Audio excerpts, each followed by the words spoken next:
પ્રેમ લગ્ન માટે હવે વાલીઓની સંમતિની જરૂર પડશે. આવા મતલબના સમાચાર અને વિડીયો હવે 2 દિવસ માટે તમારી ફીડમાં ભરપૂર દેખાશે. કેમ કે આપણી મીડિયાને શરમ છે નહીં અને સમજદારી એને ગીરવે મૂકેલી છે. પણ વાસ્તવિકતા શું છે એ જોઈએ. તો અત્યારે ગુજરાતમાં લગ્નની નોંધણીની પ્રક્રિયામાં જે ફેરફાર કરવાનો જે વાત હાલે છે એ ખરેખર એક પ્રસ્તાવ છે. નથી એ ખરડો કે નથી એ કાયદો. અને માની લો કે આ પ્રસ્તાવને વિધાનસભામાં સ્વીકારવામાં આવે તો હવે પછીના સ્ટેપ તરીકે શું થશે? તો જે કાયદાના નિષ્ણાતો છે, ગુજરાતનું જે વકીલ મંડળ છે અને લગ્ન અને છૂટાછેડા બાબતે જે એનજીઓ કામ કરતી છે એમના અભિપ્રાયો મંગાવવામાં આવશે. હવે આ જે એનજીઓ છે કદાચ એમાંથી કોઈ એકલ દોકલ એનજીઓ આ પ્રકારના કાયદાની તરફેણમાં પોતાનો અભિપ્રાય આપશે. પણ મને નથી લાગતું કે ગુજરાતનો કોઈ વકીલ કે વકીલ મંડળ આ પ્રકારના કાયદાની તરફેણમાં પોતાનો અભિપ્રાય આપે. હવે આમાં એમને કોઈ વ્યક્તિગત માન્યતાઓની વાત નથી, પણ વાત અહીંયા બંધારણની છે. કેવી રીતે? તો વાત એમ છે કે ભારતના બંધારણનું 3જું સેક્શન કે જે ભારતના નાગરિકોને કેટલાક મૂળભૂત અધિકારો આપે છે, જે એમના આર્ટિકલ 12 થી 35 સુધીમાં આપેલા છે.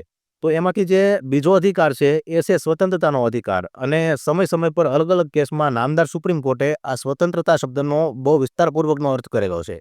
અને વાત માત્ર સ્વતંત્રતાના અધિકારની નથી, પણ સૌથી મોટો જે વોચડોગ છે ને એ છે આર્ટિકલ 13. હવે આર્ટિકલ 13 એવું કહે છે કે જ્યારથી ભારતનું બંધારણ અમલમાં આવશે ત્યારથી એવા દરેક કાયદા અમાન્ય ગણાશે કે જે આ આર્ટિકલમાં આપેલા મૂળભૂત અધિકારોનું ઉલ્લંઘન કરતા હોય. અને સંઘ સરકાર કે દેશના કોઈ પણ રાજ્યની સરકાર એવો કોઈ કાયદો ના બનાવી શકે કે જે નાગરિકોના મૂળભૂત અધિકારોનું ઉલ્લંઘન કરે કે એમાં ઘટાડો કરે. અને આપણે અહીંયા જે લગ્નની નોંધણીમાં જે ફેરફાર કરવાની વાત છે એ સ્વતંત્રતાના અધિકારમાં જે આર્ટિકલ 21 છે એનું ખુલ્લેઆમ ઉલ્લંઘન છે. એટલે કોઈ પણ કાયદાના નિષ્ણાતો છે એમનો સાથ નહીં આપે. એટલે બહુ ઓછો ચાન્સ છે કે આ કાયદો ખરેખર ક્યારે અમલમાં આવે. અને માની લો કે આપણા નેતાઓ છે એ પોતાની વોટ બેંક બચાવવા માટે જે તે સામાજિક સંગઠનોના પ્રેશરમાં કદાચ આવો કાયદો બનાવી દે તો એના ઉપર હાઈકોર્ટ અને સુપ્રીમ કોર્ટ બેઠી જ છે જે આ કાયદાને ખારીજ કરી દેશે. અને આવું ભૂતકાળમાં પણ બનેલું છે. કેરળનો પોલીસ એક્ટ અને હરિયાણાનો એક એમ્પ્લોયમેન્ટ ઓફ લોકલ એવો એક એક્ટ હતો.